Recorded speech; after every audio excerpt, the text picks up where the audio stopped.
राजा जनक ने प्रण किया है जो भगवान शंकर के धनुष को तोड़ेगा, और राजा जनक की बेटी सीता से वो अपना नाता सोचने लगा। इस धनुष की पूजा और राजा देवराज से अब तक मिथिला में होती रही है, फिर कौन सी ऐसी स्थिति खड़ी हो गई, कौन सा ऐसा कारण बन गया कि जिसकी पूजा की जाती रही हो उसके साथ ये व्यवहार किया जा रहा है। जिसकी पूजा की जाती रही हो उसके साथ राजा जनक ये व्यवहार कर रहा है। इन्हीं विचारों के साथ रावण मिथिला राज समाज अंतर्गत उपस्थित थे। मिथिला समाज में सम्मानित दशानन जी का शुभागमन, तदुपरांत राजा जनक के द्वारा स्वागत और सम्मान, तत्पश्चात समाज में श्री रावण जी का उद्बोधन, और उद्बोधन में श्री रावण जी ने जो अपना कथोकथन समाज में प्रसारित किया है उसमें प्रमुखता से आप वो कारण जानना चाहते हैं जिस कारण से राजा जनक आज भगवान शंकर के धनुष को तोड़वा रहे हैं, क्योंकि 16 पीढ़ी से अभी तक ये धनुष राजा जनक के वंश में पूजा जाता रहा है। चलिए उस कारण से हम श्री रावण जी को अवगत कराएं, उसके पहले सामाजिक व्यवहारिक परंपरा का निर्वहन करें। क्यों? क्योंकि श्री रावण जी हमारे महामान्य हैं। महामान्य हमारी परम पूजनीय बुआ रत्नमाला की प्रिय पुत्री वज्रज्वाला आपके अति प्रिय अनुज कुंभकर्ण को ब्याही है। इस कारण आप हमारे महामान्य हैं। हम आपका इस मिथिला की पावन भूमि पर अभिनंदन करते हैं, स्वागत करते हैं, आपके चरणों में कोट कोट वंदन करते हैं, स्वीकार करें। तुम्हारा अभिनंदन, तुम्हारा वंदन, तुम्हारा स्वागत ये रावण स्वीकार करता है और भगवान शंकर के नाम की जय जयकार करता है। जय जय भोलेनाथ की। क्योंकि आपने सीधे कारण पूछा है तो हमारा भी धर्म है कि सीधे कारण से ही आपको अवगत कराया जाए। आप कह रहे हैं क्या कारण है, तो हमारा ध्यान इस प्रण को लेने के मूल में जो कारण है उस पर पहुंचा। एक समय क्या घटनाक्रम राजा जनक की प्रिय पुत्री जानकी के द्वारा कीड़ा करते करते हुए उसकी चुनरी के माध्यम से धनुष का खिंच जाना, और धनुष के खिंचने के बाद जब ये दृश्य, ये घटनाक्रम राजा जनक को बताया गया या राजा जनक तक पहुंचा, तो इस घटनाक्रम से राजा जनक व्यथित हुए, और जब वो व्यथित हुए तो उन्होंने भगवान शंकर की आराधना की, उनको योग में अपने मार्ग पर बुलाया। योग मार्ग पर जब भगवान शंकर आए तो उन्होंने कहा कि तुम्हारी बेटी के द्वारा अलौकिक कृत्य किया गया है, और इस कृत्य अलौकिक कृत्य से आप व्यथित हैं, ये चिंता का विषय नहीं है। आपको हमारा निर्देश है कि मेरा धनुष जो तुम्हारे यहाँ रखा हुआ है, जो जानकी के द्वारा कीड़ा कीड़ा में ही उसे खींच दिया गया है या खींच गया है, उस पर जाकर के प्रण करो। और उन्होंने एक निर्देश दिया, चाप मोर तो घरे धरो पूजत जही कर नेम ता शुभंग यज्ञ कर पाओ योग सुछेम। जो हमारा धनुष तुम्हारे घर में रखा हुआ है, जिसकी तुम्हारे पूर्वज और तुम पूजा करते रहे हो, आज उस पर प्रतिज्ञा कर लो और उस धनुष के माध्यम से अपनी सुयोग्य कन्या सीता के लिए सुयोग्य वर को प्राप्त करो। तो धनुष भगवान शंकर का आदेश, भगवान शंकर का तोड़वा रहे हैं राजा जनक, आदेश का पालन कर रहे हैं राजा जनक, क्योंकि सिद्धांत है मात पिता प्रभु गुरु की बानी बिना ही विचार करें शुभ जानी। तो फिर राजा जनक जो भी कार्य कर रहे हैं, शुभ कर रहे हैं, आपका विरोध निरर्थक है, आपका विरोध अनुचित है। आप अपनी विचार में परिवर्तन करते हुए राजा जनक के सहयोग में प्रस्तुत हो। क्या रावण ने राजा जनक के प्रण का विरोध किया है? रावण के द्वारा राजा जनक के प्रण का विरोध किया गया है। और रावण ने केवल मिथिला में यह जानने का प्रयास किया है कि जो धनुष 16 पीढ़ियों से पूजा जाता रहा है उसके साथ ये व्यवहार क्यों किया जा रहा है। भाई ये लोग पूज्य की पूजा करते हैं, पूज्य की आरती उतारते हैं कि पूज्य के साथ ही ये व्यवहार करते हैं। मैंने केवल मिथिला में ये जानने का प्रयास किया। तुमने एक बात बताई कि राजा जनक की बेटी के द्वारा इस धनुष के साथ ऐसा कृत्य किया गया, तो राजा जनक ने ये चिंता की। ये चिंता का विषय नहीं है, चिंतन का विषय हो सकता है। और तुमने बताया कि भगवान शंकर ने ऐसा कहा है, तो हमने ये जाना है कि भगवान शंकर ने कहा था देवराज इति ख्यातो निवजेत्र महीपते न्यासोयम तत्स भगवान हस्ते दत्तौ महात्मना। ऐ राजा, ये धनुष मैं तुम्हें धरोहर रूप में दे रहा हूं, हमने ये जाना है। और तुम कह रहे हो भगवान शंकर ने कहा तो रोआ डारो, ये तुम ही राजा जनक जानत होगा, ये हम क्यों नहीं जानते हैं। कभी कभी व्यक्ति जानता है लेकिन मानता नहीं है, और कुछ व्यक्ति होते हैं कि जानने का प्रयास ही नहीं करते हैं। तो दोनों स्थितियों में या तो आप जानते हैं तो मानना नहीं चाहते हैं, अथवा आप कहते हैं कि आपको राजा जनक को ही पता है, तो फिर आपने जानने का प्रयास नहीं किया। जैसे आपने प्रयास किया कि राजा जनक के पूर्वज देवराज को ये धनुष धरोहर के रूप में दिया गया था, उसी प्रकार अगर जानने का प्रयास करते तो समस्या खड़ी नहीं होती। आपने कहा कि विचारणीय विषय है, चिंता का नहीं चिंतन का है, तो राजा जनक ने भी चिंतन ही किया है, लेकिन आपका ध्यान हमारे उस वक्तव्य पर नहीं पहुंचा जिस वक्तव्य में मैंने कहा था कि मात पिता प्रभु गुरु की बानी बिनहि विचार करें शुभ। भले ये पूजे जाते रहे हो, भले इनका पूजन होता रहा हो, भले ये धरोहर में दिए गए थे, लेकिन भगवान का आदेश है, गुरु का आदेश है, तो गुरु के आदेश का पालन करना शिष्य का नैतिक धर्म है। और राजा जनक ने उसी धर्म का पालन किया है, शुभ जान करके किया है। अब ये बात आप स्वीकार करना नहीं चाहते। अब आइए, आपने कहा पूज्य का खंडन दूसरी बार ये क्रम आया, तो ये आज नहीं, कोई नया काम नहीं हो रहा। जब जब समाज को, समाज के श्रेष्ठ व्यक्ति की आवश्यकता पड़ी है, तो या तो उसे स्वयं खंडित होना पड़ा है, अथवा किसी के प्रेरणा से उसे खंडित किया गया है। जब जब समाज को कोई आवश्यकता पड़ी है, हम आपका ध्यान ऋषि दधीच की ओर ले चलते हैं।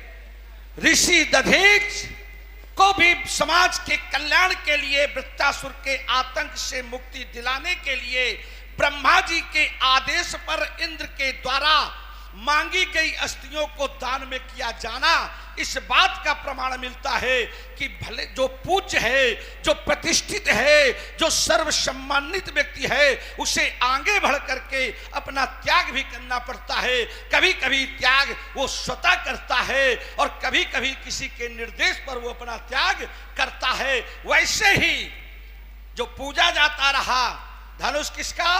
भगवान शंकर का। पूज कौन रहे थे? राजा जनक। आदेश किसका? भगवान शंकर का। आपकी दूसरी बात को इसी से मैं जोड़े दे रहा हूं। धरोहर किसकी? भगवान शंकर की। धरोहर किसको दी है? राजा जनक को। और धरोहर नष्ट की जा रही है, तो अधिकार किसका? भगवान शंकर का। जिसने धरोहर दी उसी का आदेश, और जिसने धरोहर दी उसके आदेश पर खंडन। तो अगर धनुष का खंडन अनुचित है, धरोहर का नष्ट कराना अनुचित है, तो धरोहर को मांगने का अधिकार किसका है? जिसकी धरोहर तुम काहे के लिए परेशान हो? बढ़िया। क्या भगवान शंकर ने तुम्हें कोई आदेशित किया है? क्या इस कार्य को रोकने के लिए तुम्हें यहाँ पर भेजा है? और अगर ऐसा नहीं तो तुम्हारा व्यवहार असामाजिक, अमर्यादित, अव्यवहारिक है, इसमें परिवर्तन करो और मिथिला में आए हो, मिथिला की भाषा में बात करो। ये लंका वाली भाषा यहाँ काम आने वाली। आइए, तुम कह रहे हो जैसे कोई मंदिर हो और वो मंदिर तोड़ा जा रहा हो, विरोध करने वाला वो व्यक्ति हो जिसने एक लोटा जल न चढ़ाया हो लेकिन मंदिर तोड़ने का विरोध कर रहा हो, तो उससे यह तर्क किया जाएगा कि क्या तुमने कभी इनकी पूजा की है? उससे क्या यह विषय रखा जाएगा कि तुमने कभी इनकी आरती उतारी है? वो आरती उतारे चाहे न उतारे, पूजा करे और चाहे न करे, लेकिन मंदिर का तोड़ना अगर अपराध है तो उसे वो रोक रहा है, तो कौन अपराध कर रहा है? और जब पुजारी ही ये व्यवस्था बना दे, अगर पुजारी ही ये व्यवस्था तोड़वाने की बना दे और श्रीमान जी उठे काहे तोड़ रहे हो, तो तुम ये दोष लगाओगे। कह रहे हो भगवान शंकर ने दिया था, भगवान शंकर ने दिया तो आज तक रावण ने क्या कोई विरोध किया? भगवान शंकर ने अगर दिया था तो जिसके लिए दिया था वो अभी तक होता रहा, कोई रावण ने विरोध नहीं किया।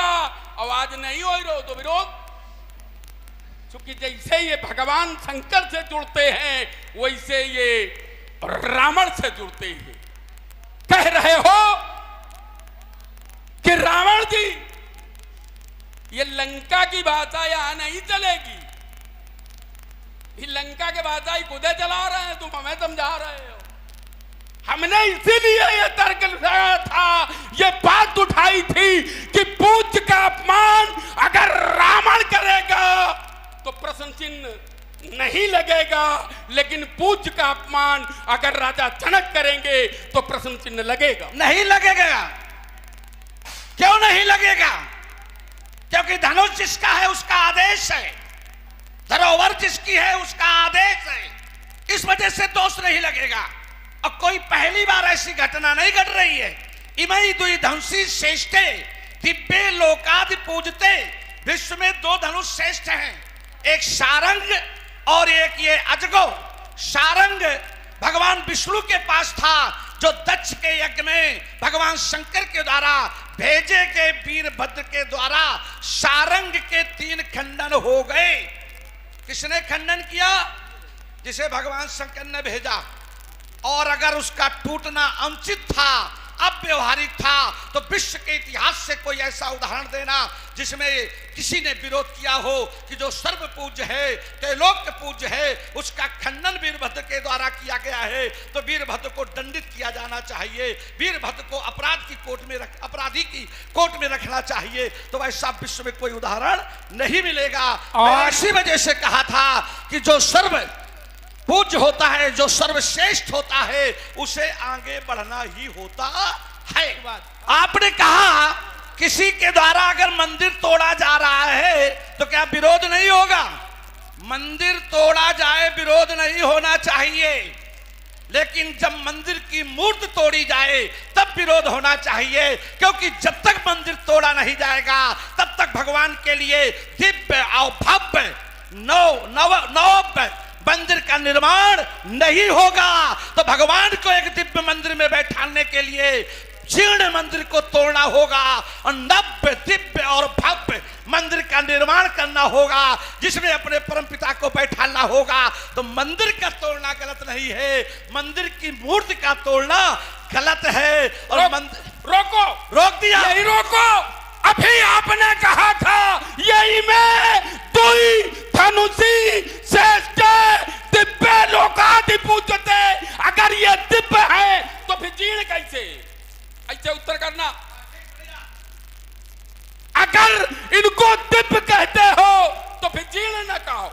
अरे ऐसी पर छोड़ो, ऐसे न छोड़ो, ऐसे छोड़ो। काफी बिल्कुल छोटी-छोटी बात, काफी फैलाया, उसको समेट लेने दो, इतना ना। कह रहे थे उस समय भी बलिदान लिया गया था, किसी से मांगा जाए कि हमारी ये सहायता करो, ये अलग है किसी के साथ पर्यायी व्यवस्था बनाई जाए। सोई पुरारी को दंड कठोरा और राज समाज आज जही तोरा। ये 16 दुनिया राजनीति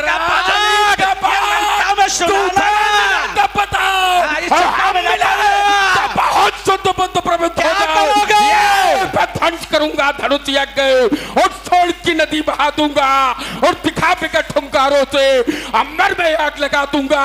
वो आज मैं थलियत में थन में ये कालपूर नर्तन होगा, अब नहीं धनुखंडन होगा, अब नहीं धनुखंडन होगा। तेरा शंभक मां अंबे का पान हुआ, उसी पीर के द्वारा यदि कोई बेदम सत्कार हुआ तो कर में है मेरे अस्त्र वो अन्याय पनम न पाएगा। उसके शोणित को गरल बना और स्वयं पी जाएगा। इसलिए हो जाओ तुम सावधान, अब भेद नहीं चल पाएगा। और सीता के वर्ग के चैन हो उसको ना सके माही भार थोड़ी अंबर तक का चुड़ेगी।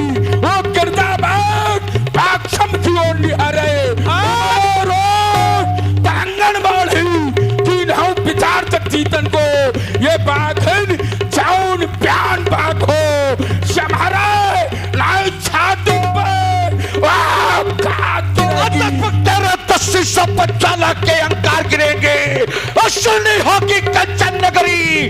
जंगल में गदा प्रहार करेंगे और शौर्य की शर्ताएं निकलेगी और बाणों की बौछारें होगी और चारों ओर चमकती रण में तलवारों की धारें होगी। वीरत प्रदर्शन होगा, मैं कहता ललकार सभा में और धनुष का खंडन होगा।